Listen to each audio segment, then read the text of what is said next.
Quando seja o tempo certo, aparecerei com aquele manto, venderei talvez aquelas coisas de prata e de ouro e vou aproveitar. Mas não era essa a vontade de Deus, não era essa a direção de Deus. Quando Davi viu a mulher, não era a primeira mulher que ele tinha visto na sua vida, seus olhos se encheram de desejo. E aí a gente analisa alguma coisa. Um homem que tem 600 mulheres, de repente vê uma mulher que se enche de desejo. Será que ele era uma pessoa muito carente? Estava cheio de problemas com essas 600 mulheres? Alguém diria, pastor, são 600 sogras? É muita coisa, 600 mulheres. Mas se está com problema, ainda vai querer mais uma?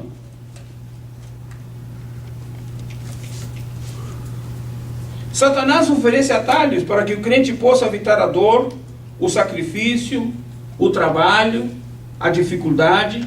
O diabo oferece atalhos que são rápidos, fáceis, possíveis, nada complicado, tudo muito simples, tudo muito prático. São as armas que o diabo usa. Davi olhou a mulher e pensou, tem alguns problemas, mas nada que não possa ser resolvido. Acã olhou para o manto e olhou para as coisas de prata e de ouro e disse, há uma ordem, mas nada que não possa ser solucionado. Lembremos que Deus também usa a dor, o sacrifício e a dificuldade para moldar nossas vidas e formar dentro de nós a imagem de Cristo. Este pensamento vai totalmente contrário ao que se usa dentro do conceito da teologia da prosperidade. Porque na teologia da prosperidade se quer entender que cada crente é um tipo executivo de Cristo. Poderia ser até um magnata de Cristo. Não vamos dizer um marajá do Senhor, mas um executivo do Senhor, dizendo, eu sou filho de Deus, então tenho que ter o melhor, tenho que aproveitar as melhores coisas, possuir as coisas melhores, mais excelentes, porque eu sou filho de Deus. Eu não vou ter problema, não vou ter doença, porque se tiver doença eu vou falar com Deus. Se tiver necessidade eu falo com Deus. É do Senhor, pega essa minha necessidade, pega essa minha doença, e pega esse meu problema e soluciona.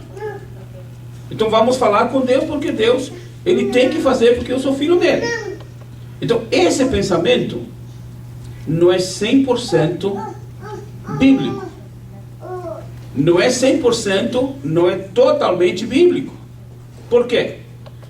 A bênção do Senhor está na Bíblia, é verdade. Mas o problema é a necessidade também está na Bíblia. E lembremos que o nosso maior, melhor e principal exemplo é Jesus. E Jesus não teve onde reclinar a sua cabeça. Quando Jesus morreu, teve que ser sepultado em um sepulcro, ou em uma tumba, ou em uma cova, que não era dele. Quando Jesus entrou na cidade, ele teve que usar um jumento, um jumentinho, que não era dele. Quando Jesus participou da última Santa Ceia, ele foi com seus discípulos comer na casa de uma outra pessoa.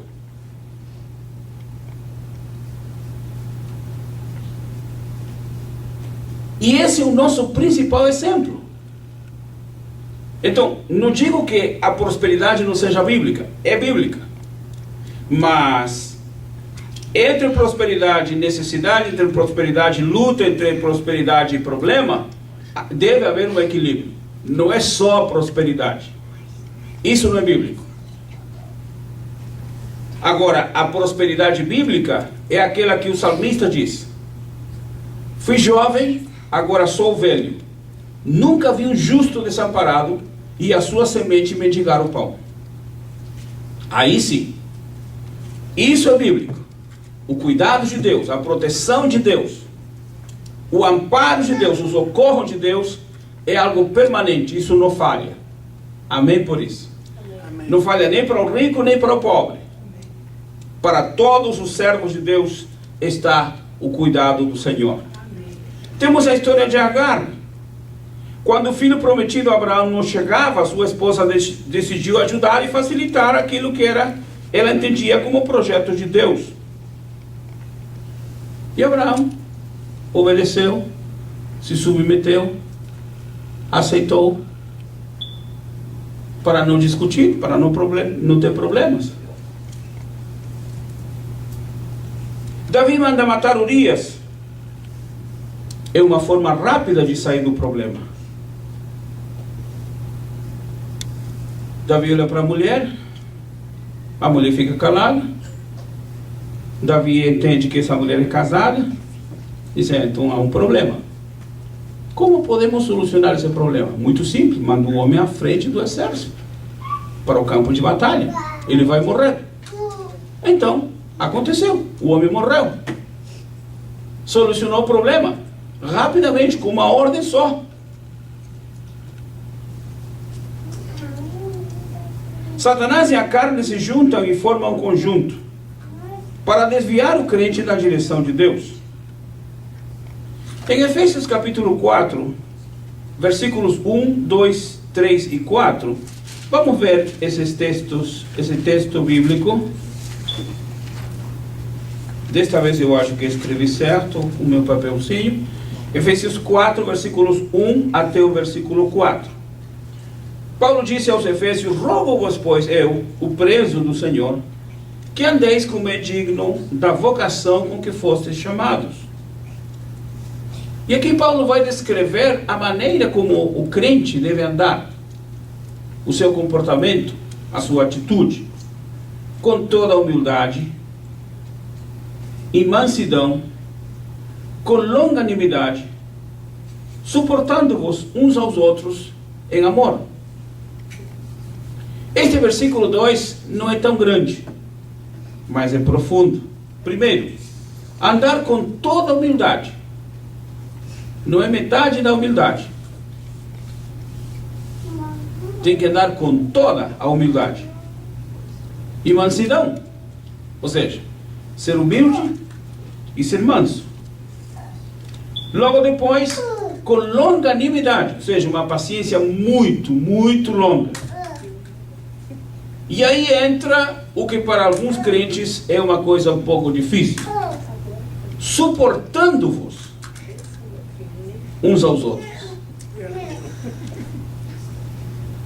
Suportando-vos uns aos outros em amor. Maravilha. Versículo 3. Procurando guardar a unidade do Espírito pelo vínculo da paz. Ou seja, procurando guardar a unidade do Espírito pelo vínculo da paz. Se está o Espírito de Deus, tem que haver paz. Se está o Espírito de Deus em havendo paz, haverá paciência, haverá longanimidade, haverá humildade, haverá mansidão e haverá capacidade para suportar. E no verso 4, há um só corpo e um só Espírito. Como também fostes chamados em uma só esperança da vossa vocação. O apelo, o chamado de Paulo, é para ter um comportamento digno. Quem anda em humildade, com mansidão, suportando uns aos outros, tem condição de experimentar essa paz que vem da parte de Deus, que é gerada pelo Espírito de Deus. E aproveita a estar unido em amor.